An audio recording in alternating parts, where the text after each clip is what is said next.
بسم اللہ الرحمن الرحیم۔ السلام علیکم ورحمۃ اللہ وبرکاتہ۔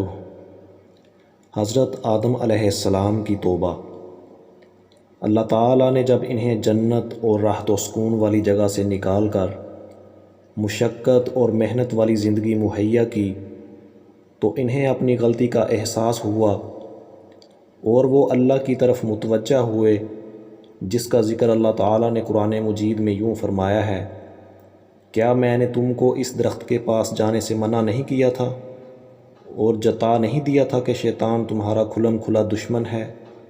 دونوں عرض کرنے لگے کہ پروردگار، ہم نے اپنی جانوں پر ظلم کیا، اور اگر تو ہمیں نہیں بخشے گا اور ہم پر رحم نہیں کرے گا تو ہم تباہ ہو جائیں گے۔ آدم علیہ السلام نے یہ کلمات اللہ تعالیٰ سے ہی سیکھے تھے، جیسا کہ قرآن مجید میں اس کی وضاحت ہے۔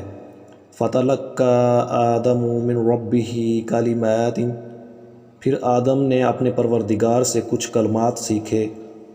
ان الفاظ میں اپنی غلطی کا اعتراف ہے، اللہ تعالیٰ کی طرف توجہ ہے، اس کے سامنے عجز و نیاز اور تذلل کا اظہار ہے، اور اس مشکل گھڑی میں اللہ تعالیٰ کی طرف محتاجی کا اقرار ہے۔ آدم علیہ السلام کی اولاد میں سے جس شخص کو یہ راز سمجھ میں آ گیا، اس کی دنیا بھی سنور جائے گی اور آخرت بھی۔ اللہ تعالی ہم سب کو عمل کرنے کی توفیق عطا فرمائے، آمین۔